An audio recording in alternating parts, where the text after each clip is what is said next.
오늘 말씀은 사무엘상 4장 12절에서 22절까지 말씀입니다. 사무엘상 4장 12절에서 22절까지 말씀입니다.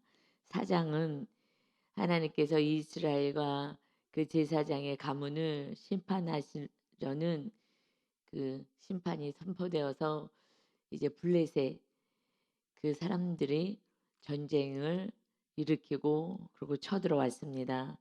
그래서 그 전쟁에서 이기려고 언약궤까지 하나님의 임재를 상징하는 언약궤를까지 전쟁터에 모셔왔죠. 그랬지만 하나님은 심판을 선포하셨고 심판의 사건이었기 때문에 이스라엘은 대패를 하게 되고 그 제사장 그 아들 둘은 이제 죽게 됩니다. 그것이 어저께까지의 말씀이었어요. 12절이요. 당일에 어떤 베냐민 사람이 진영에서 전쟁터에서 달려나와 자기의 옷을 찢고 자기의 머리에 티끌을 덮어 쓰고 실로에 이르니라. 성막이 있었던 그 실로, 성전이 있는 그 실로에 달려오게 됩니다. 이것은 옷을 찢고 머리에 티끌을 덮어 쓰고 이것은 극심한 수치와 슬픔을 표현하는 것이에요. 그랬을 때에 13절 그가 이럴 때는 엘리 제사장이 대제사장입니다. 길 옆 자기의 의자에 앉아 기다리며 그의 마음이 하나님의 괴로 말미암아 떨릴 즈음이라. 그 사람이 성읍에 들어오며 알림에 온 성읍이 부르짖는지라. 지금 이 대제사장이 이렇게 하나님의 교회가 전쟁터에 가 있지 않습니까?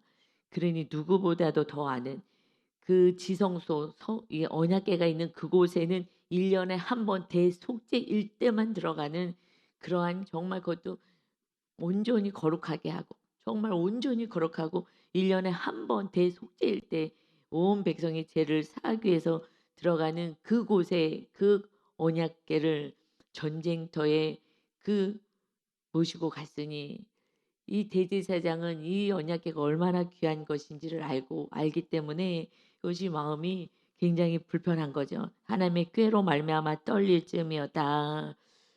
이것이 얼마나 귀한 하나님의 그 임재는 정말 거룩한 곳에 임하는 것인데 그 전쟁터에 갔으니 어떻게 됐을까 하고 염려가 있었는데 그 지금 전쟁이 일어난 거잖아요.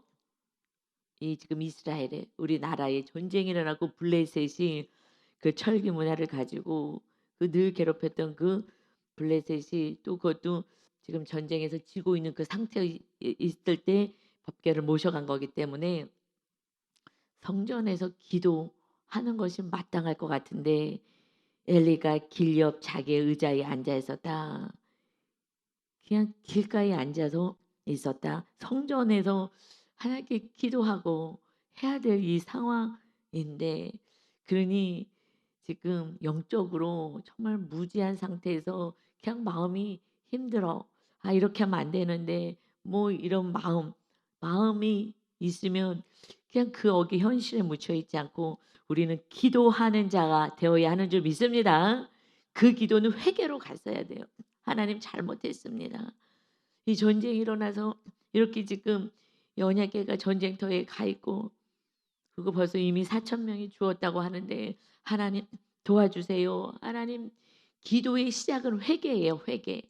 그리고 기도의 마침은요 적용으로 가는 거예요. 회개라는 건 말씀대로 안 산 거니까 마칠 때는 이렇게 살겠습니다. 그동안 못 산 거 살겠습니다. 하는 것이 하나님이 받으시는 기도인 것입니다. 그때 그릇을 준비하여서 그때 하나님 그곳에 응답을 허락하여 주시는 것이에요. 그런데 지금 그냥 안타까운 마음속에 있습니다. 이때는 정말 이 나라의 완전한 위기인데 지금 무엇이 급한지도 모르는 거예요. 하나님께 정말 잘못했다고 살려달라고 다 내재라고 일단 모든 것은 회개로부터 시작하고 이 나라에 어떤 전쟁이 일어났어요. 그래도 회개로부터 시작하는 거예요. 그런데 지금 엘리 제사장은 최고의 그 나라를 다스리는 자 아니겠습니까? 그러니 하나님께서 이 지금 세운 그 권세를 가지고 무엇을 해야 되겠어요? 염려하는 자리에 있는 것이 아니라 기도의 자리에 나와서 하나님의 역사를 이 땅 가운데 이루어질 수 있도록 하는 것이 리더의 사명인 줄 믿습니다. 아멘. 이것이 가장 특권인 거예요. 하나님께 기도하는 것이. 그런데 염려만 하고 있었다. 막 가슴이 떨리고 불안하고 두려웠다. 14절에 엘리가 그 부르짖는 소리를 듣고 이르되, 지금 막 백성들의 부르짖는 소리가 들리는 거예요. 그 부르짖는 소리를 듣고 이르되 이 떠드는 소리가 어찌 됨이냐. 그 사람이 빨리 가서 엘리에게 말하니, 지금 이 소식을 막 알리는 거예요. 큰일 났습니다. 이거 다 전쟁에서 망했습니다. 이거 큰일 났습니다. 막 하고서는 알리러 온 거죠. 그래서 이제 엘리에게 가서 얘기를 합니다. 그때 상황은 어떤 상황이냐. 15절에 그때의 엘리의 나이가 98세라 나이가 많은 상태였어요. 그래서 그의 눈이 어두워서 보지 못하더라. 백내장에 걸렸다고 보는 거죠. 이제 백내장으로 눈이 다 이렇게, 지금은 수술하기 때문에 잘 보이는 거죠. 수술하지 않으면은 다 끼어가지고 이 눈앞을 가리기 때문에 안 보이거든요. 이삭도 그랬고 그 시대는, 이 시대는 정말 하나님이 우리가 좀 이게 좀 건강하게 살 수 있는 의학과 과학이 발달된 시대예요. 이렇게 좋은 시대에 우리는 이 시간들을 허비하면 안 되는 줄 믿습니다. 이 눈이 어둡고 하니 뭘 하겠어요. 뭐 할 수도 없죠. 그러면 또 기도만 하면 돼요. 그것도 또 감사이긴 합니다. 그러나 지금 이 시대는 계속 더 활동할 수도 있고 하는 시대에 그냥 나를 위해서만 그냥 더 보고 더 놀고 이렇게 하는 그것을 목적으로 삼지 말고 정말 영적으로도 깨어 있고 정말 육적으로도 깨어 있고 섬길 수 있는 그런 하나님의 일을 감당할 수 있는 은혜를 정말 주셨으니, 우리가 마지막 순간까지 하나님 나라를 위하여 하나님의 뜻을 위해서 살아갈 수 있는 우리의 몸이 되기를 바랍니다. 아멘. 그러니 우리 권사님들도 지금 이렇게 걸어서 교회 나오죠. 이 새벽에 나올 수 있죠. 그렇지 않으면 그냥 백내장 수술 다 대부분 하셨죠? 예, 그러니까요. 그렇지 않으면 이게 앞이 잘 안 보이거든요. 뭐 넘어지고 하니까 앉아 있는데, 그러니까 이렇게 건강할 때 성경도 보고, 성경도 볼 수 있고 눈이 잘 보이니까 얼마나 감사한지 몰라요. 우리는 정말 은혜의 때에 살아가고 있습니다. 아멘. 그 16절에요. 그 사람이 엘리에게 이제 말합니다. 보고합니다. 나는 진중에서 나온 자라. 내가 오늘 진중에서 도망하여 왔나이다. 엘리가 이르되 내 아들아 일이 어떻게 되었느냐. 소식을 전하는 자가 대답하여 이르되 이스라엘이 블레셋 사람들 앞에서 도망하였고 백성 중에서 큰 살육이 있었고 당신의 두 아들 홈니와 비느하스도 죽임을 당하였고 하나님의 쾌는 빼앗겼나이다. 라고 기가 막히게 지금 이 상황을 얘기합니다. 이 백성은요 3만 명이 죽었다. 이것은 누구의 죄 때문에요? 첫 번째는요 대제사장 엘리와 그리고 그 제사장 직분을 감당해야 되는 이 홈리와 비느하스 그 아들들의 죄 때문이에요. 그래서 가정의 어려움은, 자녀의 문제는, 가정의 힘든 것은 부모가 회개해야 돼요. 지금 이 백성과 우리나라의 어려움, 그리고 또 교회 안의 어려움, 이것은 목사님들이 회개해야 돼요. 이 나라에 하나님이 제사장으로 세우셨는데, 그렇지만 왕 같은 제사장은 또 우리 예수님을 믿는 성도 모두이기 때문에 이 시대에서는, 그러니 꼭 목사님뿐만이라고 할 수는 없지요. 그러나 그래도 하나님이 목회자로 세웠기 때문에 이 나라가 어렵고 지금 힘든 그 상황은 그냥 목사님들이 회개하면 되는 거예요. 그래서 성도님들이 다 같이 회개하고 다 같이 기도할 때 하나님께서 우리 나라를 통치하시고 다스리게 될 것을 믿으시기를 예수님의 이름으로 축원합니다. 그건 안 하고 그냥 대통령과 위정자들을 계속 비난하는 것은, 이것은 답이 없는 거예요. 이거는 그렇게 하면 안 되는 거고, 우리가 먼저 정말 더욱더 회개하는, 그래서 하나님의 역사를 이루어가는 그런 축복의 통로가 되시기 바랍니다. 아멘. 이 상황이 벌어졌습니다. 그러니 지금 이 쾌가 빼앗겼다 하는 그 소리와 함께 사무엘상 4장 18절에 하나님의 궤를 말할 때에 엘리가 자기 의자에서 뒤로 넘어져 문 곁에서 목이 부러져 죽었으니 나이가 많고 비대한 까닭이라. 그가 이스라엘의 사사가 된 지 40년이었더라.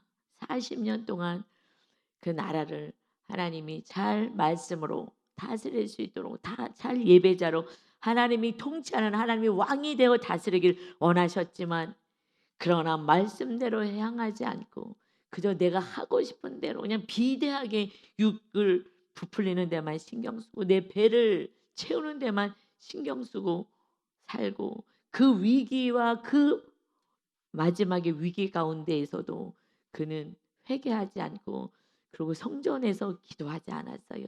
한나는 그 애통함을 가지고 기도했을 때 하나님의 기적을 체험했습니다. 기도 자리에 나와야 되고 성전에 가야 되는데, 성전에서 예배해야 될 그가 지금 그 위기 가운데서 안타까웠고 불안하고 두려워하고 무섭고 떨고 이러면서 앉아 있다가 그 절망의 소식을 듣고 그는 그저 목이 부러져서 비대하여서 육의 삶을 살았다는 것이 비대하다라는 것이, 물론 어떤 상황에서 이렇게 살이 찔 수 있어요. 그냥 육적으로 살쪘다라는 것을 넘어서 영적으로는 그저 육의 삶을 추구하고 살았다는 얘기예요. 그러니 자녀들이 그렇게 악을 행하고 살 때에도 그저 고기 먹고 그냥 더 좋은 거 먹겠다고 하나님께 드리기 전에 우리가 먼저 세 살 갈고리로 긁어서 더 좋은 거 우리가 먹을 거야. 육의 삶을 사는 거예요. 무엇을 먹을까 무엇을 입을까, 그냥 육을 위해서 살아갔던 그 삶을 지금 표현하고 있는 거예요. 그 삶을 마지막은 이 자녀도 다 죽이고 이 나라의 위기를 갖게 하는 그러한 주범이 되는 그 삶이다. 이 기가 막힌 일이 벌어집니다. 그는 이미 하나님의 사람이 와서 얘기를 했어요. 우리가 알듯이 2장 29절에 하나님의 사람이 회개할 기회를 주셨다고요. 그래서 설교는요, 회개를 계속 촉구를 시켜야 되는 거예요. 왜냐하면 일주일 동안에 세상 사람들하고 비슷하게 살았기 때문에 그것이 죄라고 못 느껴요. 세상 사람들이 사는 것이 멋있어 보이고 그냥 그렇게 사는 거니까. 그래서 교회 와서 설교 들을 때는 이것이 잘못된 것입니다. 하나님의 말씀대로 살지 않은 것입니다. 듣기는 싫어도 그래도 듣고 회개해야, 그래야지 살 길이 영생이 있게 되는 것입니다. 자녀가 살아나게 되는 줄 믿습니다. 그런데 이미 하나님의 사람이 2장 29절에서 너희는 어찌하여 엘리 제사에게 얘기하시잖아요. 내가 내 처소에서 명령한 내 재물과 예물을 밟으며 너 아들들을 나보다 더 중히 여겨 하나님께 드려지는 것을 귀하게 여기지 않고 그저 아들들 더 귀하게 여겨 내 백성 이스라엘이 드리는 가장 좋은 것으로 너희들을 살찌게 하였구나. 그러므로 이스라엘 하나님 나 여호와가 말하노라. 내가 전에 너 집과 내 조상의 집이 내 앞에서 영원히 행하리라 하였으나 아론의 후손으로서 너희들의 대제사장의 이 가문으로서 하나님께 복을 누렸지. 이제 여호와가 말하노라. 결단코 그렇게 하지 아니하리라. 나를 존중히 여기는 자를 내가 존중히 여기고 나를 멸시하는 자를 내가 경멸하리라. 보라, 내가 너 팔가 내 조상의 집 팔을 끊어 내 집에 노인이 하나도 없게 하는 날이 이럴지라. 일찍 죽음을 당하고 말 것이고 노인이 없어지는 요절하는 이 죽음이 이 가문에 임하게 될 것이다. 그래서 내 두 아들 홈니와 비나스가 한 날에 죽으리니 그 둘이 당한 그 일이 내게 표징이 되리라. 이 말씀을 받은 거예요. 그런데 그 다음에 또 사무엘 아이에게 하나님의 또 음성이 임했잖아요. 그런데 무슨 말 하나님이 하시더냐? 그랬을 때 이 말씀 그대로 했잖아요. 그랬을 때 반응 두 번째 이 재앙의 말씀, 심판의 말씀을 받았는데 뭐라고 얘기했어요? 여호와시니, 하나님은 여호와시니 3장 18절에 선하신 대로 하실 거야. 하나님은 선하시니까 선하신 대로 행하실 거야. 심판은 하나님의 성하심을 표징하는 거예요. 심판도 없어. 그렇다면 악을 행하도 놔둔다면 그럼 하나님은 선하신 하나님이 아니죠. 회개를 하지 않고 설마 이런 일이 일어나겠어? 우리가 아론의 후손인데 대제사장의 가문인데 이런 일이 설마 있겠어? 하나님은 좋으신 하나님이신데, 하나님은 좋으신 하나님이 선하신 하나님이기 때문에 말씀 그대로 행하시는 줄 믿습니다. 3, 4대의 너희 가문은 다 저주받게 될 것이다. 십계명을 통해서 언약 맺은 그대로 이루어지는 거예요. 이 두려운 말씀을 받았는데 홈니와 비나스가 한 날에 죽게 되는 그때에 이것이 표징이 되어서 너의 가문이 몰락하는 것을 보게 되리라 했는데 홈리와 비나스가 죽었습니다. 이 말이 그대로 이루어지는구나. 그때 가서 우리 가문은 몰락을 하는구나. 하나님의 언약궤도 빼앗겼습니다. 이 나라는 멸망이구나. 가슴이 쿵 내려앉으면서 몸을 가누지 못하니 뒤로 의자에서 발라당 넘어지며 목이 부러져서 비대하여 죽었다 라고 기록되는 것이 그 대제사장 가문의 몰락을 선포하십니다. 여러분, 하나님은 이 비극을 막기 위하여 하나님의 사람도 보내고, 그가 말씀을 모르는 게 아니에요. 말씀 알아요. 그러나 그는 천국에 못 가잖아요. 그 아들도 전쟁터에서 하나님이 그 악을 심판해 버리셨잖아요. 대제사장, 이 총회장 소용없어요. 목사님, 이 지금 목사님들의 역할을 감당한 이 홈리와 피느하스, 육으로 그저 먹고 마시는 것밖에 모르고 그냥 음란을 행하고, 그리고 제사 드리고, 다 제사 집도하잖아요. 제사장이니까 다 집도하고 다 하지만 안 돼요. 성도님들이 아무리 교회에서 예배드려도 내 삶이 거룩하지 않고 성령으로 거듭나요 온전함의 뜻을 이루며 살지 않는다면, 하나님을 내 생명보다 귀하게 여기고 말씀을 귀히 여기고 이웃을 정말 내 생명보다 귀하게 여기는 신약의 언약 백성처럼 살지 않는다면 우리는 죄 가운데 있는 거예요. 그러니 정말 우리가 두렵고 떨림으로 내 모습을 날마다 말씀에 조명하면서 계속 묵상하시면서 내 죄를 보셔야 돼요. 내가 말 한마디라도, 또 내가 오늘의 삶 가운데서 내 삶을 체크하며 일기 쓰듯이 쓰면서, 하나님, 제가 말을 이렇게 했고 뭐 하나님 알려주세요. 제 모습이 좀 보여지게 해주세요. 하나님 보시기에 온전하지 모습이 무엇인지 보여지게 해주세요 하면서 정말 내가 거룩을 향해서 살아간다면 우리는 정말 행복, 찰나적인 행복, 소유에 오는 행복이 우리의 목적이 아니라 하나님과 임마누엘하는 그 하나님의 소원, 그래서 내가 아들 예수 그리스도를 독생자를 보내줘서 임마누엘 하리라. 그가 예수님을 보내주신 거예요. 우리와 함께 하시겠다고. 그런데 우리가 하나님의 말씀을 버리기 때문에 우리가 함께 하지 않아서 하나님의 영광이 떠나가는 것입니다. 그러니 우리가 정말 두렵고 떨림으로 우리들의 모습을 보며 하나님을 예배하는 자는 진실로 삶의 예배까지, 그래서 영적 예배가 다시 세워지기를 예수님의 이름으로 축원합니다. 아멘. 19절이요. 이것을 그의 며느리인 비느하스의 아내가 임신하여 해산 때가 가까워왔어요. 하나님의 궤를 빼앗긴 것과 그의 시아버지가 죽고 남편이 죽은 소식을 듣고 갑자기 아파서 몸을 구부려 해산하고 너무 충격에, 그래서 이제 조산을 하게 되죠. 그러고서는 아이를 낳습니다. 그 며느리가 죽어갑니다.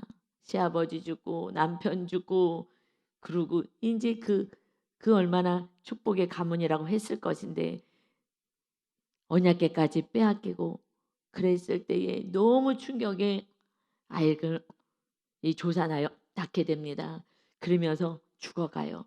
이 여인이 죽어가며 곁에 서 있던 여인들이 그에게 이르되 두려워하지 말라. 너가 아들을 낳았다 하되, 그가 대답하지 아니하며 관념하지도 아니하고 이르기를 영광이, 이스라엘의 영광이, 우리 가문의 영광이 이스라엘께서 떠났고 떠났다. 다 떠나버렸다. 이제 다 떠났다.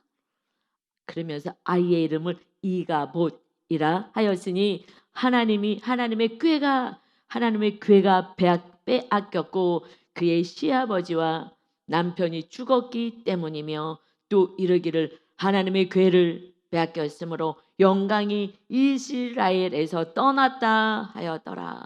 다 떠났구나. 이제 우리에게는 멸망밖에 없구나 하면서 죽어가는 거예요. 여러분, 이가봇, 하나님의 영광이 떠났다.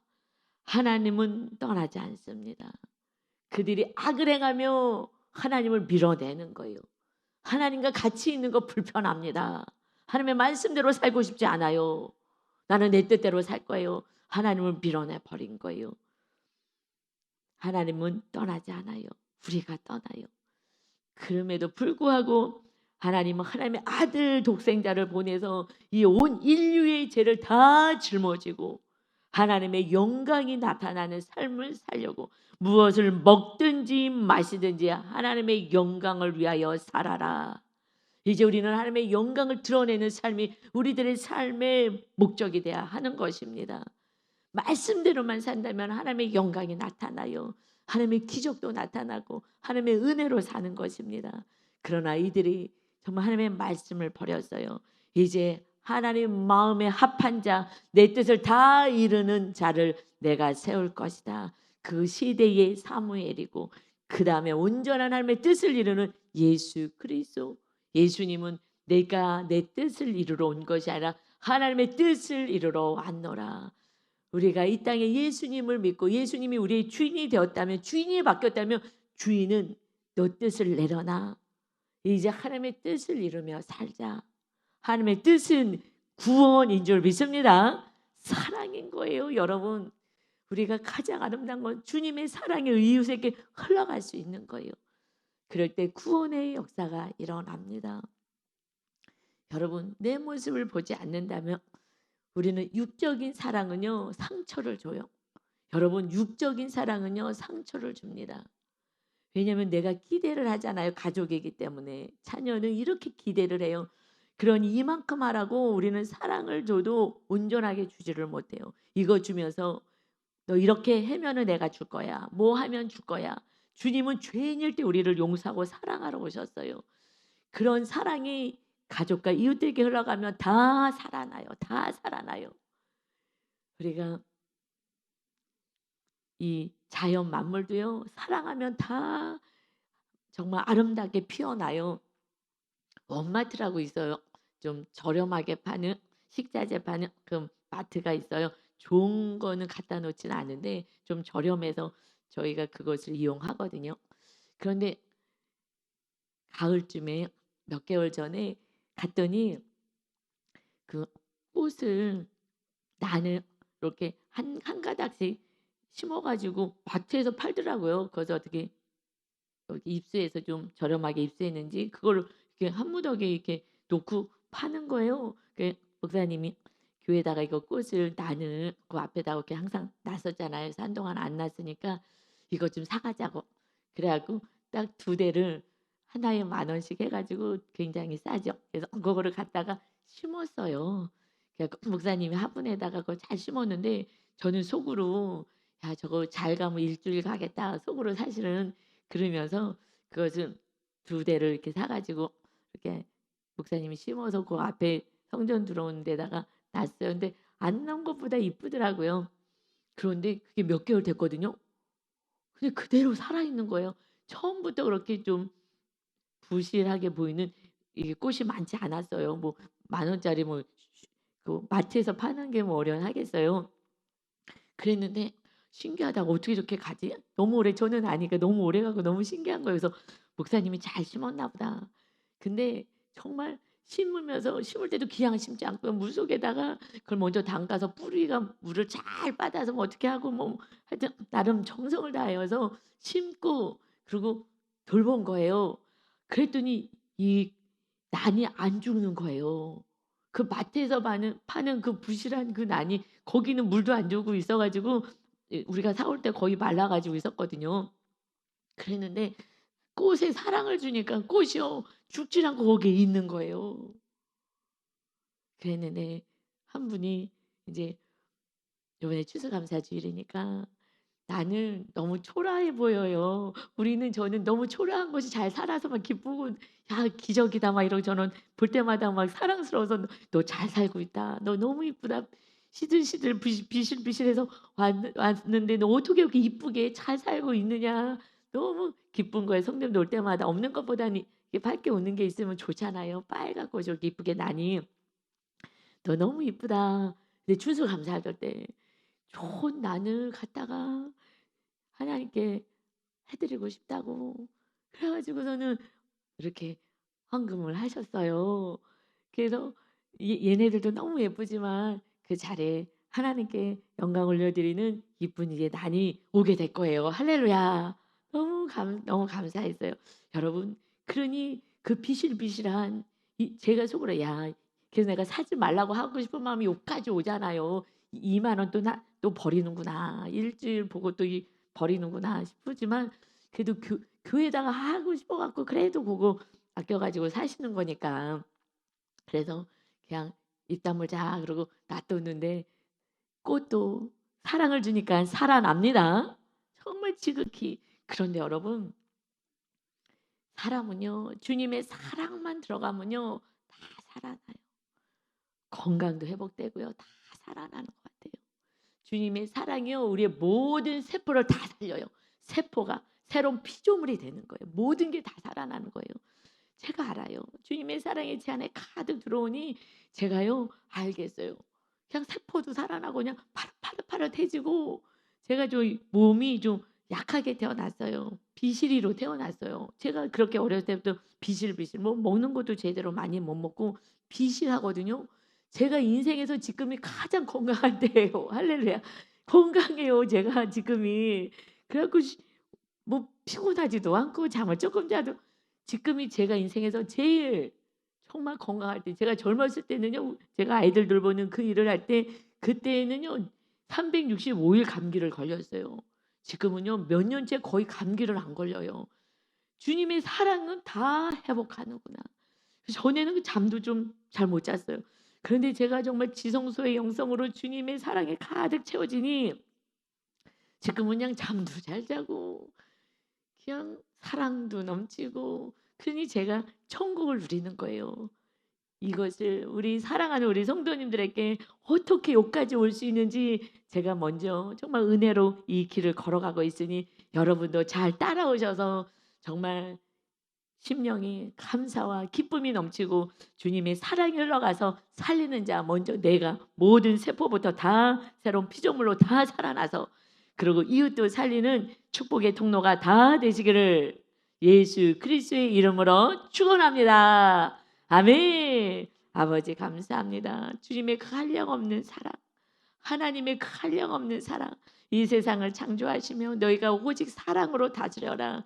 십계명 이 언약궤가 빼앗겼습니다. 언약궤 자체의 능력이 아니라 이 십계명 이 돌덩어리가 능력이 아니라 그 안에 있는 내용의 말씀은 하나님을 생명을 다하여 사랑하며 이웃을 생명을 다하여 사랑할 때에 천국을 누리며 그런 나라를 세상에 보여라 하였는데 그렇게 살지 않으니 아버지 이 심판을 당했습니다. 이제 우리는 그 십계명 자체 이 말씀을 아는 것에서 이제 말씀이 심겨져서 주님을 사랑하며 이웃을 사랑하며 정말 우리들의 심령이 파릇파릇 살아나서 우리들의 몸이 정말 세포가 다 살아나는 가장 아름다운 모습으로 이 땅에서 살다가 주님 살아계심을 이웃들에게 보이며 정말 그 영혼들을 다 살리며 영원한 천국에 입성할 수 있는 상급받는 우리 자녀들이 다 되게 하여 주옵소서.